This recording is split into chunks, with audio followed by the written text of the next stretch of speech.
Ruth King is an international insight meditation teacher, life coach, diversity consultant, and author with a master's in psychology. She previously managed training and organizational development divisions for large corporations where she designed diversity awareness programs.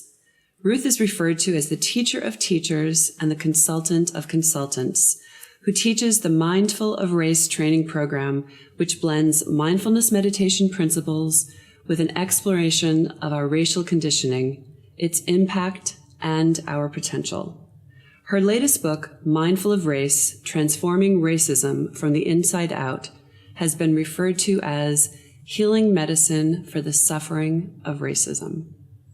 Thank you for sitting down with Best Self Magazine today, Ruth, and for inviting us into your lovely home. I knew the moment that your publisher got this book into my hands that I had to explore a way to have this conversation with you. But I also want to be honest in saying that this was a tough one to prepare for. You know, it's an enormous conversation. It's a much needed conversation, but it's also an uncomfortable one. And it was interesting to observe my own feelings around it in preparation. Yeah. You're in the zone. I'm in it. We're in it now, right? We are in this together. We're ready to go? That's right. Let's do it. Yeah. Let's do it. So, you know, I'm honored to be here with you today. I'm honored by this beautiful and powerful book, and I'm honored for your role and your willingness in trying to shift this narrative. So let's just dive right in. And I want to say that you had me at the title of your first chapter, where you said, racism is a heart disease and it's curable. Yeah. With regards to that, I'm just going to quote you because there's just so much goodness in here, and then I'm going to be quiet. I'm going to let you take over. With regards to our reaction to that word, racism, you said, something alarming happens when we think or hear the word racism. Something deep within us is awakened into fear. All of us, regardless of our race and our experience of race, get triggered, and more than the moment is at play. That word picks at an existential scab, some level of dis-ease at the mere insinuation of the word, some itch that we can't seem to scratch, or some fear we believe will harm us. This activation happens to all of us. Yes, it's true. It's true. And I noticed even when you were talking about preparing for this and just trying to get our arms around the scope and our own feelings and our good intentions, it's a lot to get our arms around, and yet it's necessary. That's the whole point. I feel the enormity of responsibility to try to explore this with you, to explore this for myself, to explore this for my son, to explore this for my legacy, to explore this for my community.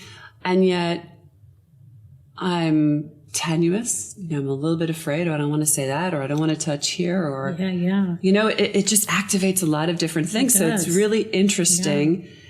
And that's the point. Right? Yeah, and one of the things I talk about in the book is discomfort as a core competency for waking up in this area. So if we're not uncomfortable, if we're not feeling some degree of itch or scratch, then, you know, it's difficult to wake up, you know, because it gets our attention. The balance of interest in wanting to go there, but also the gravitational pull to not go there is at play. And yet here we are. Right. Willing to crack this one open. Right. Well, I'll just start by saying that what I love about this book is that it's not just about pointing out the obvious and pointing out that we've got some cracking open to do. It's the fact that you have really cracked open a new conversation, and there's some tangible, actionable things that we can do to sort of guide ourselves and to look at this differently. But I don't want to get too far ahead of that because we've got so much to dive into. But well, let's start at the beginning. Where do we begin? How do we begin? because we are gripped in this conversation. Something happens to us. And as you pointed out in the book, we have these sort of default settings or weapons that we resort to when we find ourselves in this conversation or activated. And for some that's fear, for some that's anger, and for many of us it's defensiveness. Yeah. Well, I think we begin with the intention to want to begin again and again, because it's not like we start this conversation and then we have it and we're done. It's a conversation that I think ought to become as normative as eating breakfast. I mean, one of the things that's so interesting about race is why it's hard to actually say the R word and racism, race or racism. So really having the intention that you are going to be in this conversation, you're not going to turn away from it. You're going to give it some time. You're going to let it be your teacher for a while, and then you're going to see how it teaches you how to be more human. I think that's a big part of what invoking the intention to be in this conversation, to learn from it, to learn about what we don't know, to question the lies we've been told, to decide our scope around how we see humanity is going to be broader than it has habitually been. I think that you have to start from that intention, because if you don't have that intention and you just kind of fall into the conversation, it's easy to find an exit door. But if you have the intention and you remind yourself of the intention, I'm giving this my all. I'm going to be curious instead of critical. I'm going to open my heart to this. I'm going to pause a little bit more here just so I can be with what's happening right here, so that I can learn what I need to learn. I think that's fundamental to beginning this conversation. It's not the kind of conversation we can casually go into. I often say to people that if you're going to talk about race to people, make sure you have their consent. Because if you start moving into this conversation and people haven't consented to having it, you waste a lot of energy. Sometimes you have to go there and you just have to point some things out and let go of the outcome. But if you want to develop a relationship with someone around this topic, if you want to be in a relational field with this conversation, with this distress, this global distress that we're all living in, some of us realize that and some of us don't, just how core race is to a lot of what we're seeing in the world. If you're wanting to go there and learn from it, then you need consent. You need a certain understanding with someone before you plunge in, share your opinion, deepen the understanding and the conversation. I don't want to waste my energy at this stage of my life talking about this unless I have an understanding that we're trying to do this together. Right. I mean, relationally, I think in my activism world, it's a different kind of energy. Right. But in my relational world, I'm very particular about how I am working my energy to make sure it's purposeful, it's having impact. Well, I also was thinking, just as you were speaking, that really the conversation, before we go out into the world and have the conversation, we've got to have the conversation with ourselves. Yeah. Just, first of all, observing our defensiveness. If defensiveness rises up, why? Yeah. What's at the core of that? You had two great prompts for people in the book where you said everyone should ask themselves these two questions. One, why are matters of race still a concern across the nation and throughout the world? And two, what does this have to do with me? Yeah, exactly. You said also in the book that this book was not an attempt to resolve the racial injustice that pervades society. No book can do that. Rather, it offers a framework for understanding racism and our role in it, as well as mindful strategies that reduce mental distress and increase clarity, stability, and well-being. This, in turn, supports us in responding more wisely to racial injustice, both internally and externally. Yes. I love the subtitle of the book, Transforming Racism from the Inside Out, because I do think there's something to be said for how we work with our own activation, our own relationship to how we've been conditioned to relate to this topic, the automatic, habitual ways that we are in relationship to race and racism, the stories we've been told that that might need to be questioned instead of just automatically riding along and because it's something we're used to. And this starts with inside. There's a contraction that we feel in this topic. You know, our stomachs get tight. Some people have shared being nauseated, feeling faint, or going numb. And then people, of course, can be just outraged and belligerent about it and have all the proof one can imagine to back that up. But what's fundamental to all of that is how we're gripped inside. And there's something about working with that grip that's important, because if we ignore it, then we're acting out on it. Then our response to this and these conversations get so morphed and distorted that it's difficult to feel like you're connecting. I remember being in an enraged situation not that long ago. You know, it's kind of hard to believe, knowing right? you. I mean, it's kind of like I got really pissed off, and in the midst of it, and this is a mindful piece, you know, in the midst of it, what I recognized so clearly is how I had vacated the premises. I was not in my body. I felt like I was up in the ethers. I didn't have any connection with my body or my breath. And when I caught myself and came back to that, it was quite noticeable. There is a big difference when you are out of your body versus coming back into your body. So how did you do that? Well, because I have a mindfulness meditation practice. I'm in the habit of conditioning my mind to be able to come back to the present moment again and again and again.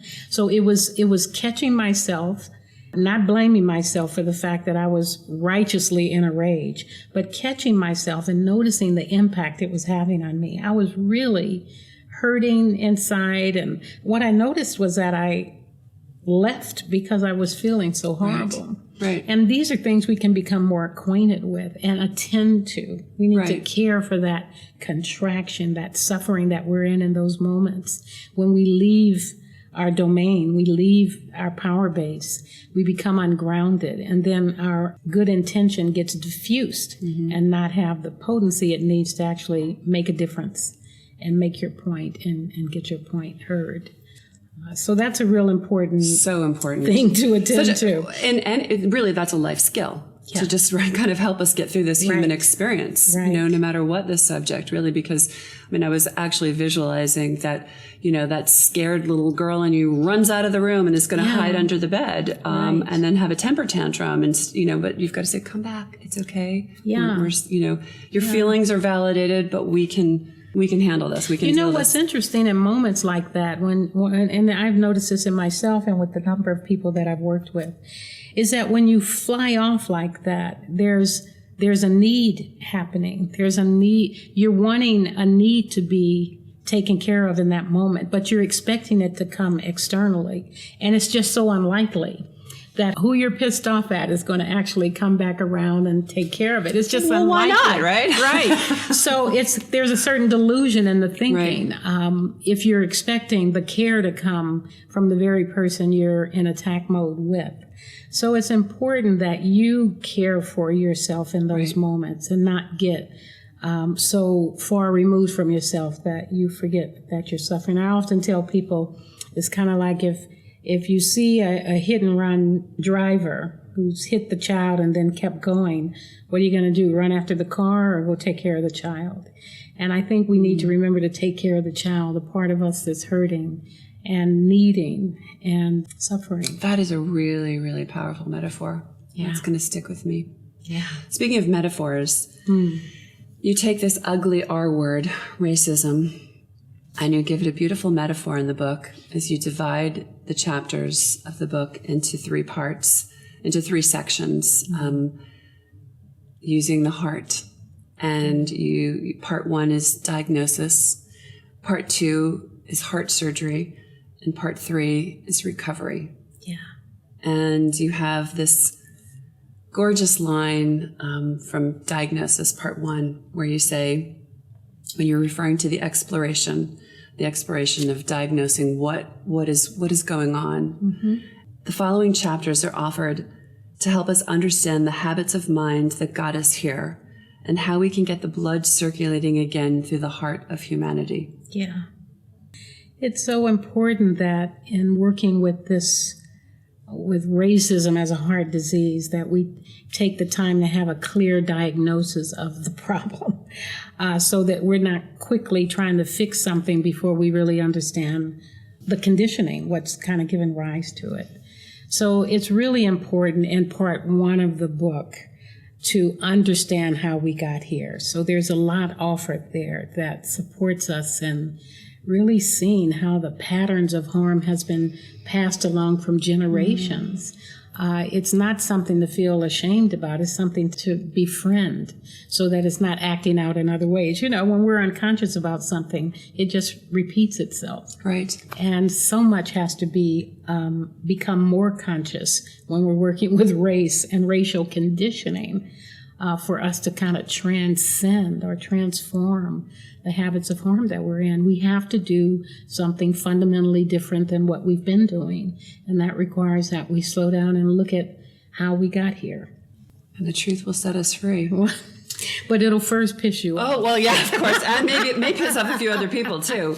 So let's just dive into diagnosis. And I would say one of the elephants in the room, or at least in my room, a big elephant, was this term white privilege. Yeah.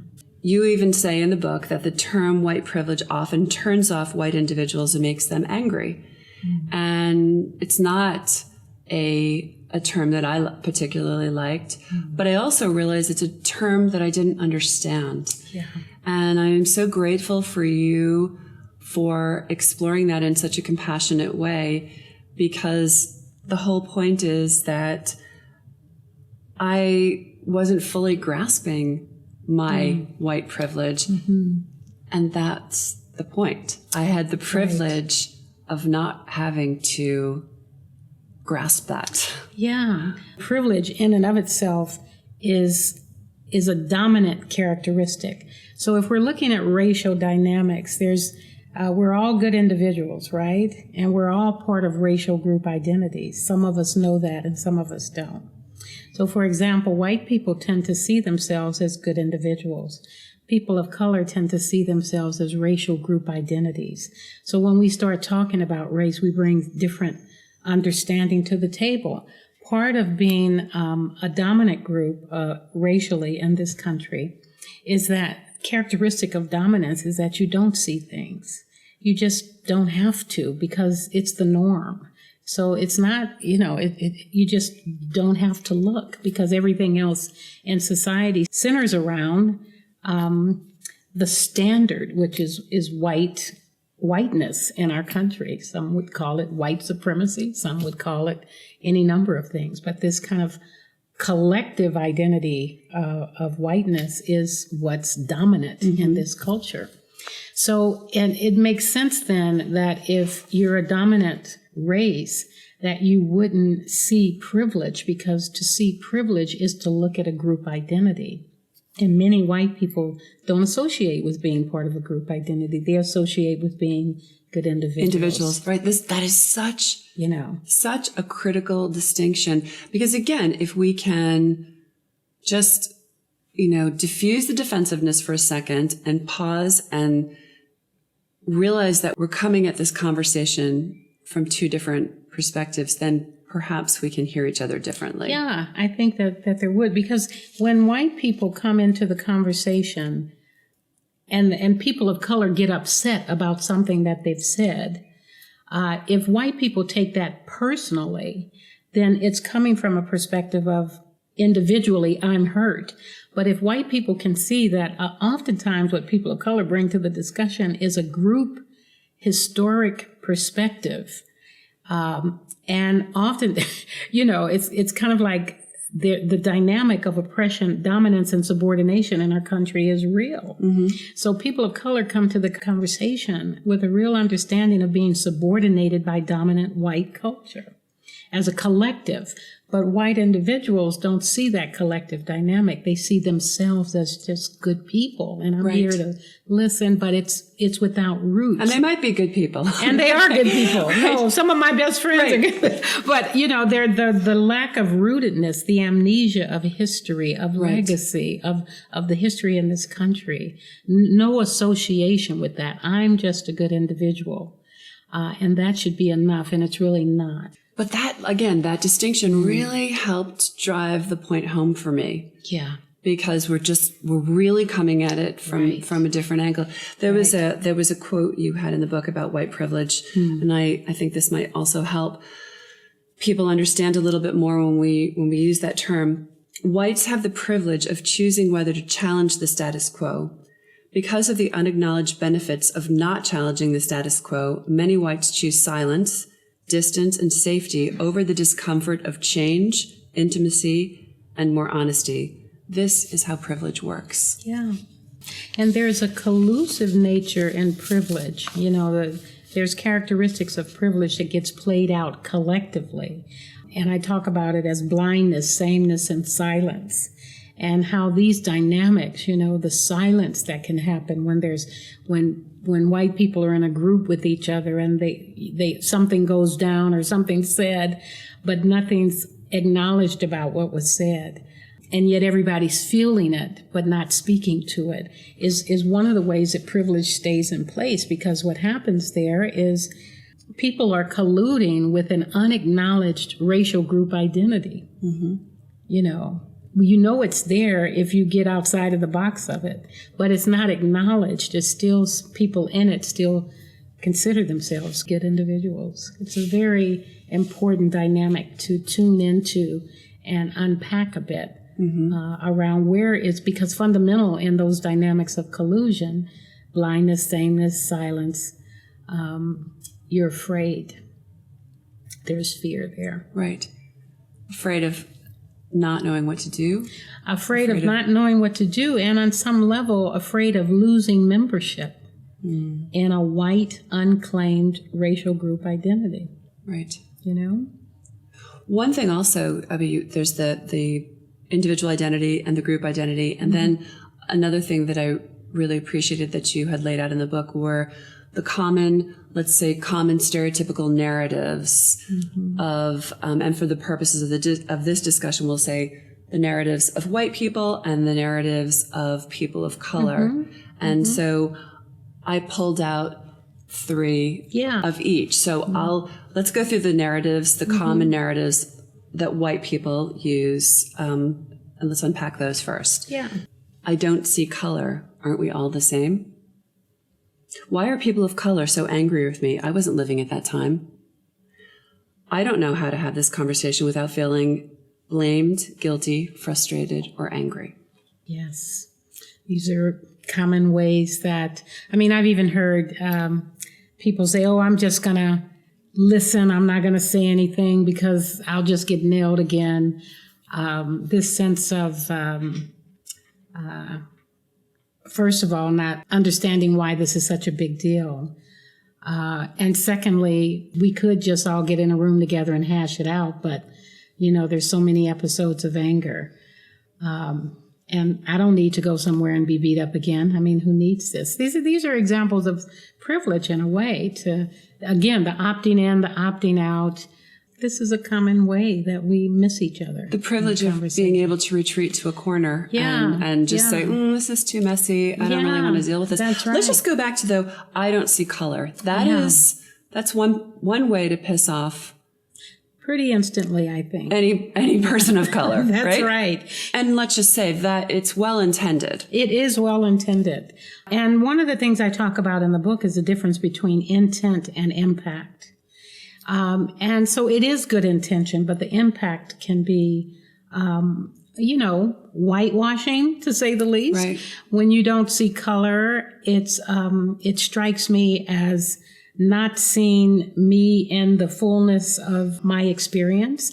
To not see color is to assume on some level, whether you know it or not, that we're all good individuals and we're all the same. To not see color is what gives birth to All Lives Matter as opposed to Black Lives Matter. It's not seeing the what I talk often about, the stars and the constellations. I love that. We can see the single incidents of, let's say, the immigration issue that's going on, whether children should be removed from their parents. And, we can look at that as a single isolated incident or occurrence. That's the stars. Or you can look at the constellation, where you can look across the globe and see what's happening to dark bodies. And you can see the prison industrial complex and the healthcare industrial complex and the ways that bodies of color are impacted by gun violence, whether it's through force or through their own owning of weapons. You can recognize the constellation when you look at Palestine and Tibet and Syria and some of these. When you're not looking at solo incidents, you begin to see the tattoo of the dynamic of dominance and subordination that is pervasive in our society. So to not see color is to not see the full dimension. It's coming from a white dominance lens of being an individual and looking at isolated incidents without connecting the dots. And oftentimes the dots are impacted. Again, intent impact has greater impact on people of color. So I can't afford to not point these things out, and being in a subordinated racial identity group, for example, because my life and my people are impacted if I go silent. So that's a privilege I don't get to have. Yet to point it out is to bump into some of these comments like, oh, I didn't mean it like that. I didn't see, you know what I mean? Right. It's like, yeah, I know what you mean. Of course I know what you mean. We're all individuals and we're part of racial group identities. Some of us know that and some of us don't.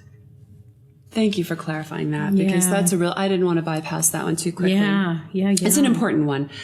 So now we'll move on to some of the narratives of people of color. Yeah.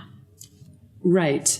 We're going to talk about race. This means that in addition to being disturbed by white people's ignorance, I'm going to have to teach white folks what they chose to deny knowing: amnesia of whiteness. Mm-hmm. I'm angry about race, but if I talk about it, I'm labeled the angry person and nobody listens. Mm-hmm. I don't want to keep educating white people about race. They need to do this for themselves. Yeah. And a lot of the themes here from people of color has to do with the cumulative impact, which is what I talk about also in the book. It has to do with a legacy of generational oppression that carries an emotional and psychic weight. And so there's a wear and tear, there's a chronic fatigue in many people of color from the exhaustion of the invisibility of having to point these microaggressions out so regularly to white people. Well-meaning white people, still the energy that it takes to, I can't tell you how many people of color I've counseled where there's such care about, how do I say this? How do I say it so that they don't see me a certain way? How do I say it, and then other people just don't give it, don't worry about it. But I think there's a lot of invisible labor, emotional labor that happens with people of color when it comes to this conversation. And it's invisible to white people because at the individual level, they're not plugged into collective impact. They're not carrying the legacy. They're not carrying the legacy. Of a community. That's right. It's just a concern. They don't have to be, they just don't have to be concerned. And again, with that.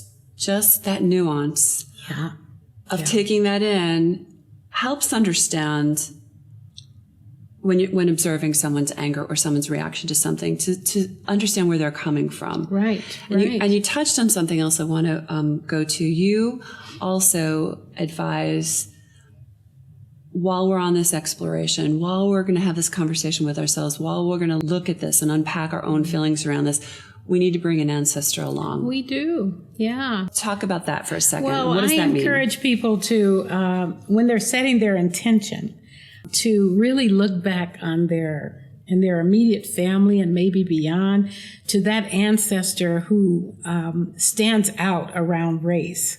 Maybe they were rageful and righteous, or maybe they were protective but couldn't be vocal, or maybe they were afraid but couldn't speak out because they might be disapproved of. And to bring that person along on the journey, to not see this as just a solo, isolated journey that you're on, but to dignify their existence and how they had to hold this legacy or this kind of inheritance. I call it a racial inheritance, right? Right. You know, so we're all kind of influenced by our lineage, whether we know it or not. You know, there's some secrets and stories that are just not spoken and blatant things that people want to hide. And I'm suggesting that in your own heart, you don't have to tell anybody about this. Bring an ancestor who, as you clean up your own kind of understanding of racial distress and your contributions and ignorance and well-being in the world, to bring an ancestor along who might have wanted to do that or maybe needed to do that and didn't have, for whatever reason, the ability to do it, because you do have the privilege to do that now. All of us do. We inherit more than hair color and eye color. We inherit belief. Right. And we bring these constructs along with us. Right. You know, there's a beautiful term of being a cycle breaker. That's right. You know, because we need to ask ourselves, like, what was spoken about in your house? That's right. Exactly. What were your parents saying about racism? Or not saying. Or not saying. Yeah. Because we're bringing that all along with us. We do. And you know, many of us carry these stories out of an unconscious loyalty. Right. To our parents and ancestors. And unconscious loyalty, meaning that we're behaving this way because we've learned that this is the way to behave. We got to keep this alive. And we got to keep it alive because they loved me. We owe it to them. It's a very unconscious dynamic that needs to be interrupted and examined to see if it really is true for you. So the cycle breaker is the healer. You can be the cycle breaker and you can heal those things that you've been lugging along. Not only that, I think it's our duty, actually. I think when our ancestors and parents passed the baton on to us as children, the relay runs, we take the baton, we run, we do our best. Right. Hopefully elevating the consciousness so that we're not reliving the same things over and over again. It's been transformed for well-being along the way. Well, that's our job. Exactly. Well, you also said what's unfinished is reborn. That's right. It is. And so passing that baton and healing that leads me to the work that you're dedicated to, which is meditation and using meditation as a tool to help us to deal with this. We were talking off camera about, let's say, people that are going to church. They go off to church on Sunday, but they don't bring all of that with them. They don't bring all of that unrest and that anger and that fear. And that's exactly where they need to bring it, because that's where we heal it. Like you say, bring your racism to the mat. Let's bring that emotion to the mat so that we can deal with it. Right. So part one of the book is really helping you understand how we got here. And then part two, which is mindfulness or heart surgery, is where we bring what we're learning about how we've been conditioned, how we've been habituated. We're bringing all of that, what some of us feel is confusion or guilt or shame or rage or disturbance. We're bringing that to the cushion, the meditation cushion, to then have it be like compost. The meditation process supports a certain composting of the distress so that we end up with some rich soil in the end. But what the composting process is really our capacity to bear witness to the distress and to befriend it and to investigate the deeper stories, because when we're silent, we have a chance to hear something much deeper than the habitual mind that's running around in our heads. We develop a different relationship with our thoughts. We can be with our thoughts instead of being our thoughts, and that's a real important shift when we're working with distress, racial distress. Absolutely. I think this is also a really good place to just point out that I think the reason we're getting tripped up here and triggered is because we're not ready to really have this conversation. Yeah.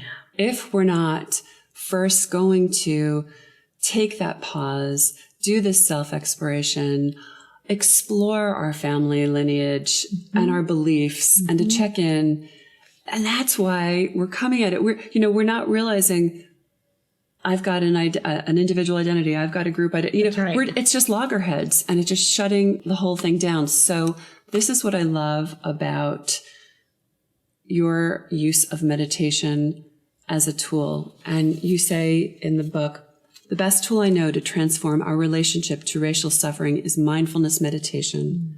I was attracted to this practice because my habitual ways of relating to racial distress were not working. I was a righteous rager. Yeah. And I know you had mentioned that, but, it makes sense. It's like we're chasing our tail. That's right. What happened is in those moments we're triggered without realizing it. And we're trying to do something with all that energy we feel. And what we do with that energy we feel is what we habitually do. So we're flipped right in the habit energy without choosing. Mm-hmm. And mindfulness meditation supports you in not flipping anywhere, but just kind of softening into the moment. To know it's not going to kill you, this energy that I think we're really afraid of. Right. Right? So it's about befriending this energy. And the mindfulness meditation instructions that I'm offering, the first one in the book, of course, is really developing a relationship with ease and calm, where we come back to the body and the breath, being aware of the body and the breath, because it's always in the present moment. Because when we flip out in this anxiety and reactivity, we're leaving the premises. That's a great metaphor also. Yeah. It's like you're just gone. You are You've gone. left the room. And it really is a felt sense. You can feel the difference between leaving the room when you're in those moments and returning back to the present moment. So this is a practice. This is a healing routine of great hygiene right. that we can put in the category of brushing our teeth, combing our hairs, taking a bath. Learning to sit and develop a relationship with ease in the present moment without believing your thoughts, without leaving and running off on extraneous fears and morphs. I mean, the present situation often is horrible enough. We don't have to add all these extra right. layers to it. But can we be with it? Nelson Mandela says, if you can sit in the seat of insanity and dislike without having a need for it to be different, then you are free. And I think that quote really speaks to freedom is, he was free way before he was out of prison, right. because I think he worked with his mind. I think he worked with the fact that you can be free regardless of the circumstances that you're in. And this has been my experience with mindfulness meditation, a sense of momentary, increasing moments of freedom that I can have right here and now, regardless of the circumstances that I'm in. So you get triggered. Mm-hmm. What would the conversation be for yourself in meditation? You take that to your mat. Yeah, and sometimes I don't have the luxury of going to a mat. I have to just take a breath wherever or two, it is. Right where I am, right? First, there's a recognizing of what's happening. Oh, I'm pissed off. Oh, no, he didn't do that. There's a recognition of this upset. So right. You recognize acknowledging it. And then you allow it to be there. And sometimes, this is a RAIN acronym that I talk about in the book. You recognize what's happening. Then you allow it to be there and just say, yes, this is crazy. This actually happened. Because sometimes we flip into, I'm not allowing it. But we have to flip into, this is how it is right now in this moment. In this moment, this is how it is. Can I just take a breath and be with this? Let me regroup, find the ground beneath my feet, settle into this body so that I can then investigate, which is what the I is about. Investigate, so what are my options here? What am I feeling? What am I believing? What am I feeling urgent about? What am I afraid of? How old is this feeling? This meditation is going to take 4 hours. Yeah, but it doesn't actually take that long once you get it, Right. And then the N in the RAIN acronym, after you've investigated and you're looking at this, and again, you're looking at it in a sense of being centered in your seat. Again, we have to cultivate the calm with the body and the breath first before we can really investigate. So we might have a meditation period for a while where we're just being with the body and the breath. Just easing ourselves, just knowing that we can know the experience of ease and calm. We need to know that from the inside. And once we feel a certain sense of stability, then we can start exploring these different questions of, what is this feeling? Or is this fear? Or is it anxiety? Or am I excited? And am I hopeful? And where did this come from? And how old is this? Right. It's a number of questions in the book. Then we nurture what's needed in that moment. That's the N. What am I needing in this moment that can actually be a comfort to me right here and now? Has nothing to do with solving the issue out there. Right. It has to do with how do I love myself right in this moment so that I'm choosing, so that I'm attending to what's upsetting in this moment. I was just teasing you about the time it's going to take. It's just because initially it seems like a lot because we have to bring that all with us and connect all of those dots because that's where the healing happens. That's the internal work that has to be done. That's what we avoid. Right. Because we have a false belief that if we do something, anything, that's going to help.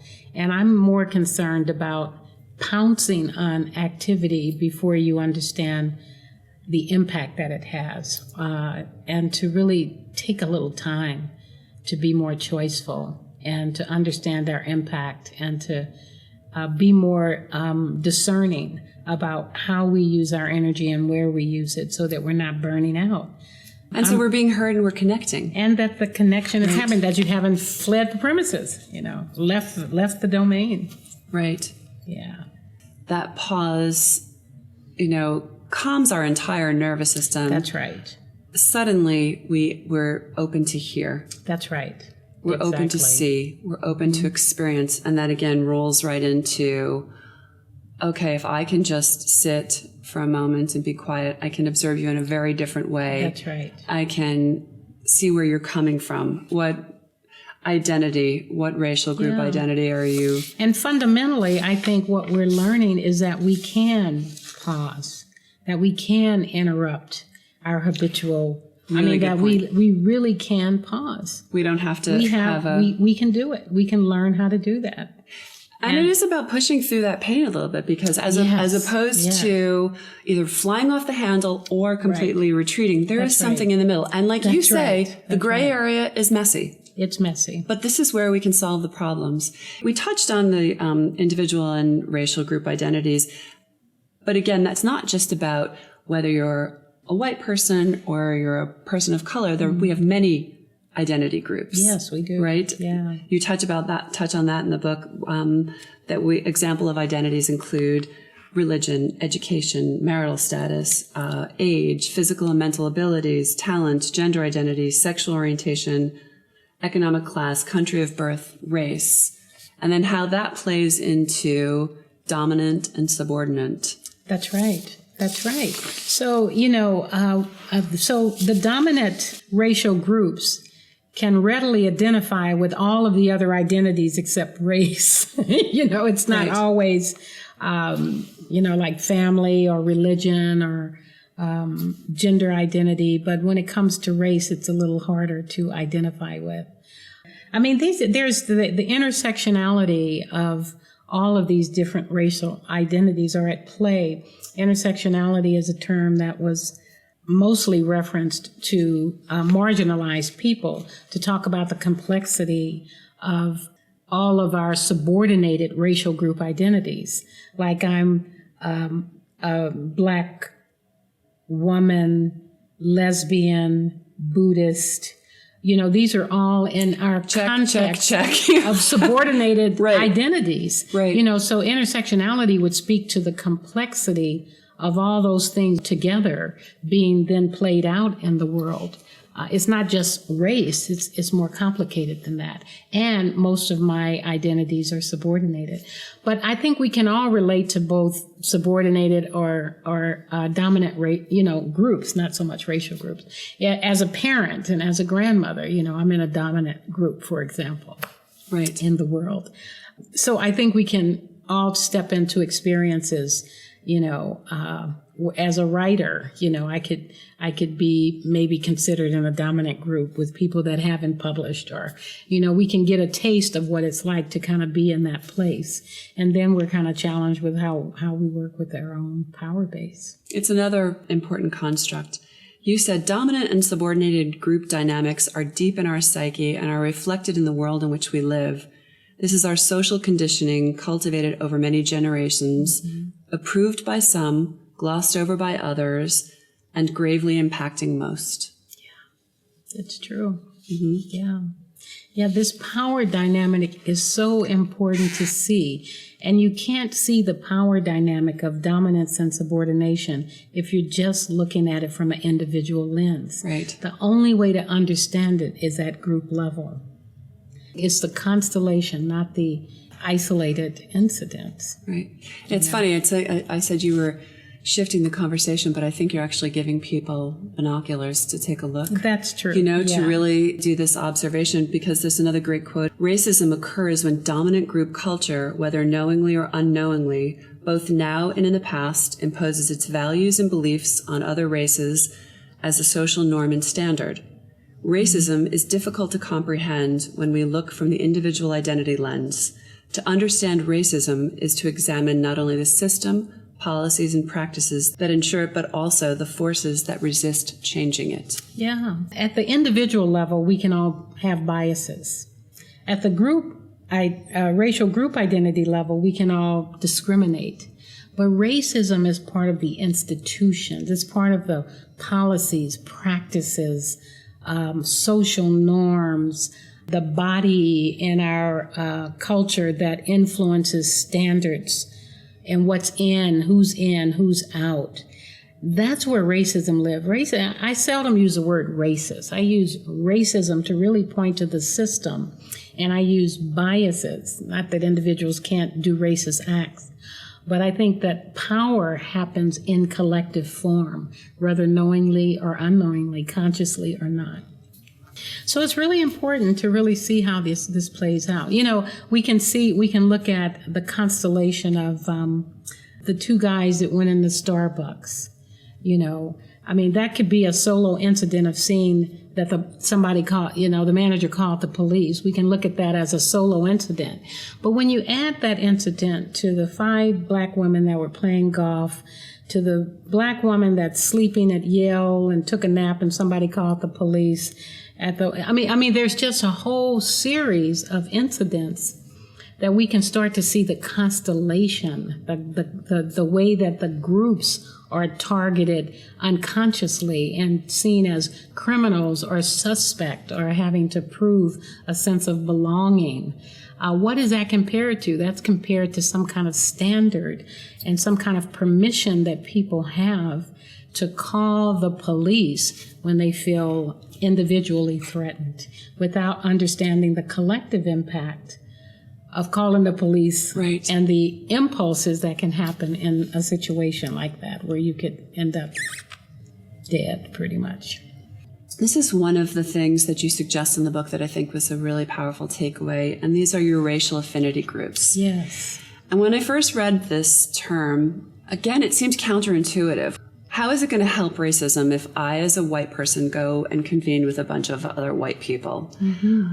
And then it goes back to something that I said a little bit earlier. It's because I'm not ready to have this conversation yet until I do my work, until I unpack what is it that we have been perpetuating? What is it we as white people have been, as a community, ingrained with? Yeah. What is the, so talk about the programming. What's the programming? Yes. So could you speak about racial affinity groups? Of course. In the book, I'm talking about two structures that are important for us to wake and unpack our conditioning. One is through meditation, where we really look at how we're stimulated and bringing it to the cushion, as we talked about. And the other is racial affinity group. It's a mindfulness structure where white people get together with other white people, people of color get together with other people of color in their own race, ideally, and we begin to have some very intimate conversations about how we're thinking, what we're believing, how we've been conditioned.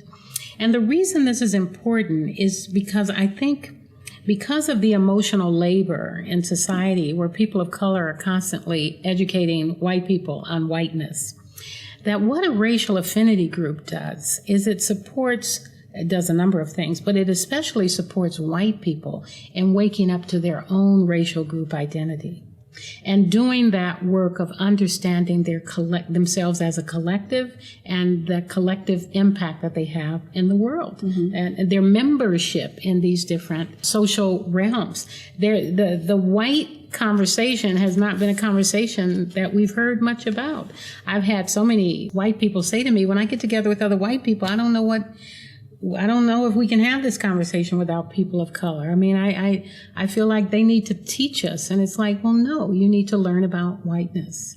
You need to learn about why it's difficult to be with other white people. You just have to allow yourself to feel it. I mean, what do you need to be taught? You know what I'm saying? It's like you really have to actually say, you know what, I'm willing to explore this. Right. I'm willing to explore this. And it just starts with someone saying, hey, what's coming up for you? What was the conversation in your house growing up? Right. And in the book, as you know, there's a very prescribed structure to set up a racial affinity group. It's very simple. You get together with 3 to 5 people. You commit to this inquiry for about a year. You can meet once a month for a few hours. And there's specific questions, about 50 questions, that over time you begin to talk about. And there's a structure around safety, confidentiality, how you support each other in these groups. But what's so important is that you have a safe place where you can begin to explore your racial conditioning, where you don't have to be blamed, shamed, defend yourself, and so on. And people of color need to do this as well, because our focus often has been on things outside of ourselves. What people of color share in common is oppression. So we have a common enemy, and our energy can be so focused sometimes outside of ourselves that we haven't gotten a chance to really know our own membership in an intimate way. So it's a similar issue, but different. Right. And we too have to come together and really look at the impact of internalized oppression, for example, and how that plays in the body of color, and how we have missed each other in our effort to fix the outside issues, oftentimes without talking about how we've been impacted by it. Right. But this is the beautiful thing, because it gives us something to latch onto. It Yeah, gives us something to structure. say, Yeah. you know what? Okay, I can do something here. That's right. Right. I can heal this, because right now it felt like we were making progress, and then I don't know. Are we making progress in this in terms of racism? I mean, I think we're in pretty dire straits right now, and I think we've kicked a hornet's nest, and I think we need to come to the table and we need to do something about it. Yeah. There's a lot that needs to be done. I mean, the book is not intended to stop people from doing their social activism work, but it is an opportunity for people to look at how they're going about doing that, the character that they bring to social justice activity. A sense of understanding who they are and how they've been conditioned is so important. I used to consult, I don't know if this story is going to be helpful, but I'm a life coach, and I worked with a woman who was very active in the environmental social justice. And she was talking about toxic waste and how horrible this was and how we had to do something, and involved in all these groups, and there was all this energy. And I said, tell me about what it was like growing up. And before she realized it, she talked about how toxic her environment was at home. And I said, do you think there could be a relationship right. here to looking at how we project the issue out externally? And it's not hard to do because it's there. I mean, everything we see is a projection of heart and mind, quite honestly. So, of course, you're going to find the issue out there. But when do we attend to it in here? Mm-hmm. And that's my prayer. That's what I want for people. I want them to really connect the dots, to see that that the stuff that's happening out here is not just out there, it's in here, and that we need to have a different relationship on the inside, that's going to support our heart intention. It's going to really be good for us and wholesome and healing for us to make sure the issue is not just outside of ourselves. So the most beautiful thing is that in dealing with this really, really enormous topic and trying to do it justice and trying to cover a lot of ground, I feel like your voice and this book and this message gives us hope. Because I do feel like we're at an impasse and we don't know how to have this conversation. Mm-hmm. And you've given us a lot of tools and a lot of ways in which we can avoid retreating, or we can avoid lashing out, or we can avoid, leaving our bodies and leaving the room. You say, with respect to hope, even though this book is not about eliminating racial justice or solving social inequities, we can be hopeful. Racial distress can be useful. It invites us to question how we live our lives. We can become more choiceful through mindfulness practice. We can stop the war within our own hearts and minds. Yeah. And if we can stop the war within our own hearts and minds, then we can let that trickle on out. Yeah. Right? Yeah. I think we have to think about what is our vision of racial healing. I mean, what do we see when we look out there if there's not an issue? A part of me wants to make sure nobody feels afraid of having this conversation, even though I know fear might be there. But my hope is that we can engage each other at such a human level that nobody has to shrink and run to their corners and protect themselves. No one's in danger. That's my hope in this book in a large way, that we're developing some skills and some awareness to understand the human condition. Right. And to bring the heart right into the center of it so that we don't forget that we belong to each other. May the heart opening begin and the healing emerge, right? Exactly. I want to thank you, Ruth, for your courageous work in this realm, really, truly, and for this beautiful book, your voice and your candor and willingness to have this conversation. I do want to just ask you, I was initially going to have you guide us in a meditation to close, but that was until I read the last passage in this book, which just cracked me open, and I would love for you to help close this conversation by reading it. It would be my pleasure. May we understand and transform racial habits of harm. May we remember that we belong to each other.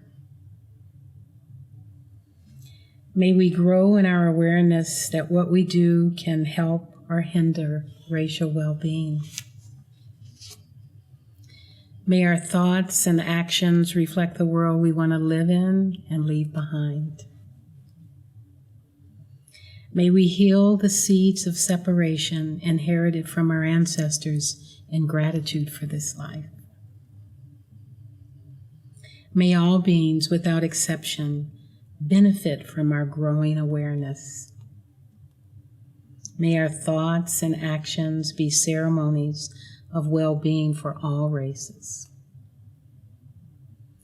May we honor being diverse racial beings among the human race and beyond race. And may we meet the racial cries of the world with as much wisdom and grace as we can muster.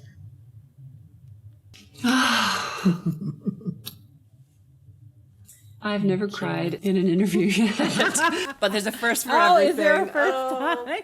Thank you so much. What a delightful time. Yay. Thank you. Your voice is salve for the soul. Your voice and your work, and every person needs to get this book in their hands. Great. I mean, and get a piece of Ruth I agree. King. I mean, honestly, thank you. Thank you so much. This has been beautiful. Thank you so much.